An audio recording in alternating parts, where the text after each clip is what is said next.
No último programa, nós falamos sobre o câncer de próstata, que é um dos que mais mata e um dos mais comuns entre os homens. Neste Contraste Saúde, nós vamos desvendar os mitos e verdades sobre o câncer de próstata com o Dr. Adriano Damasceno. Ele é clínico sexologista e membro da Sociedade Portuguesa de Andrologia. Mas antes, um lembrete. Esse programa tem o apoio da Harmonizare e é só você falar com a doutora Fernanda Rabelo, que tem um contato aí na tela, que você assistiu esse vídeo e você vai ganhar um super desconto no seu Botox.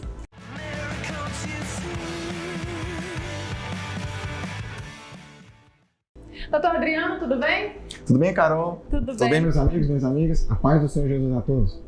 Então, vamos desvendar os mitos e verdades sobre o câncer de próstata?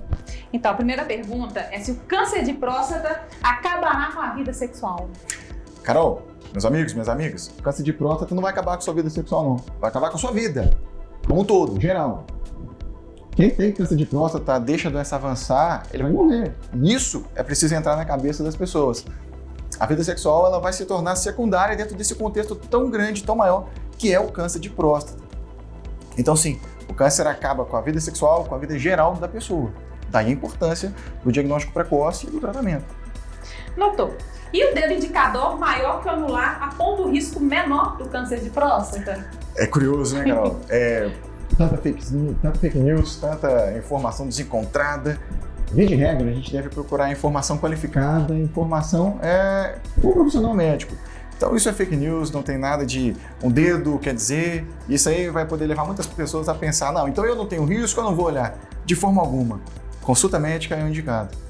E o câncer de próstata afeta apenas homens idosos? Olha, segundo inclusive dados do INCA, é uma doença que acontece na sua maioria na terceira idade, mas de forma alguma deve ser desprezada pelos jovens. Ela tem uma incidência respeitável em pessoas mais novas e nessas pessoas, inclusive, elas têm o risco de desenvolver gravidades e complicações maiores. Então, todos os homens devem estar atentos a isso. Doutor, não existe histórico de câncer de próstata na minha família. Logo, minhas chances de ter a doença são mínimas? É verdade ou mentira, doutor? Olha, isso é muito curioso. Se a gente tem histórico familiar de câncer de próstata, a gente deve ficar mais atento porque a nossa chance pode estar aumentada sim, mas o contrário não é verdade. Inclusive, se a gente encorajar esse pensamento, nós vamos estar encorajando homens a deixar de se cuidarem por conta dessa informação. Então não, a regra é, todo homem deve se cuidar. E se a pessoa não tem nenhum sintoma do câncer de próstata, significa que ela não vai ter o câncer de próstata? De forma alguma. O câncer é uma doença silenciosa. E, inclusive, durante o maior tempo do curso da doença, ela não traz nenhum sintoma. E, do outro lado, quando ela apresenta sintomas, a gente já tem indícios de gravidade da doença e complicações maiores. Então, a ausência de sintomas de forma nenhuma é desculpa para não se examinar, não se cuidar com o médico.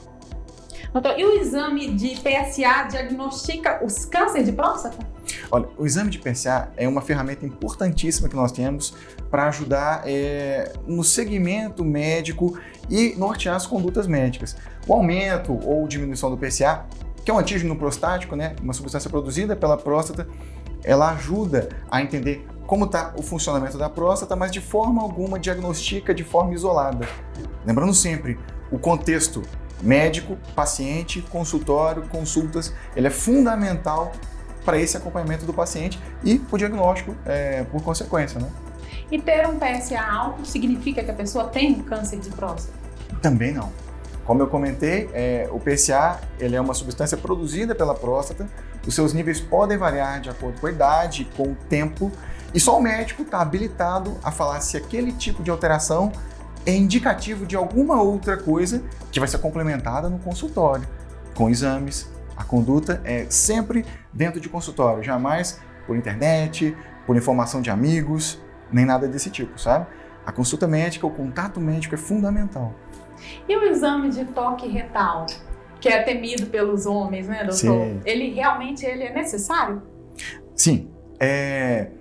Mais uma vez, lembrando, cada caso é um caso, cada caso deve ser abordado de forma particular e isso vai ser decidido entre o médico e o paciente no consultório. Então, isso quer dizer, por exemplo, que nem sempre uma consulta médica vai resultar num toque. Vai depender do histórico, do acompanhamento que aquele homem tem feito. O homem que tem lá feito o seu dever de casa, com a saúde em dia, tudo bonitinho, PSA normal, no outro ano normal. Isso vai ser decidido dentro de consultório com o seu médico, se a sua situação vai exigir toques frequentes ou não. Outra coisa, o toque é muito rápido, muito simples, dura segundos e é totalmente indolor. Então é absolutamente tranquilo e deve ser muito encorajado. A consulta médica, batendo de novo na mesma tecla, é super importante esse acompanhamento com o médico, sabe?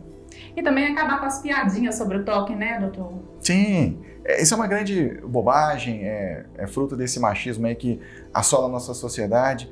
Muitas vezes piadas inocentes como essa são um alimento para coisas muito piores e muito maiores que dentro da nossa sociedade, infelizmente, nós padecemos, né? Então esse tipo de machismo com relação ao próprio cuidado deve ser combatido com todas as nossas forças. E a informação é o principal instrumento para isso, sem dúvida. Com certeza, isso é muito importante afirmar. Doutor, e a mito ou verdade? A vasectomia causa o câncer de próstata? De forma alguma, de forma alguma. A vasectomia, ela está dentro dos procedimentos cirúrgicos para planejamento familiar, para aquele homem que tem uma família constituída e já decidiu por encerrar ali a sua prole, né? E é um procedimento simples, rápido, super tranquilo também, para que ele não procrie mais, não tenha mais filhos. E em nada tem a ver com a próstata, com a sua função, com o câncer da próstata, nada tem a ver. E o câncer de próstata é contagioso? Isso é verdade ou não? Não, de forma nenhuma, também não.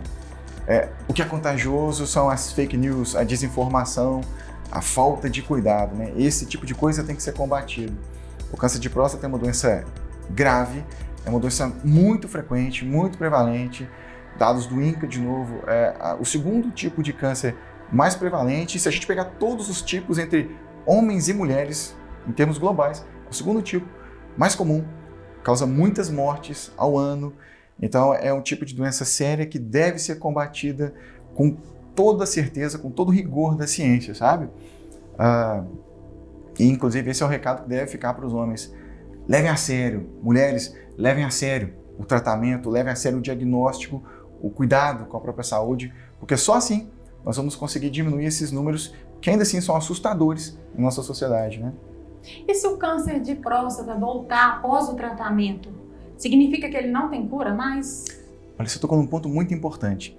O câncer de próstata, quando diagnosticado de maneira precoce, ele é curativo, ele traz a cura para a maioria absoluta dos pacientes. 98% dos pacientes fica curado. E o motivo é simples. A maioria desses casos onde tem uma doença localizada é feita a retirada total daquela glândula da próstata e a doença vai embora junto. Não volta, não tem essa questão de retornar. Um diagnóstico tardio de uma doença em estágio avançado, ela incorre naquela coisa que chama metástase, que é quando o câncer sai do seu local de origem e pode cair em qualquer outro ponto do corpo. No caso do câncer de próstata, ele gosta muito de ossos, cérebro, pulmões. Esse estágio, infelizmente, é um estágio onde a ciência não tem muito o que fazer mais. Então, quando a gente fala em retorno de câncer de próstata, é preciso diferenciar muito bem, porque os estágios iniciais são curativos. O homem tem a vida longa aí pela frente, se Deus quiser. Doutor, e andar de bicicleta ou moto antes de fazer o exame do PSA, pode dar alguma alteração? Olha, essa pergunta é muito boa. Andar de bicicleta é um hábito muito saudável. Nós temos várias pessoas que se utilizam da moto como meio de transporte. Agora, o ponto importante antes de se fazer o exame, né?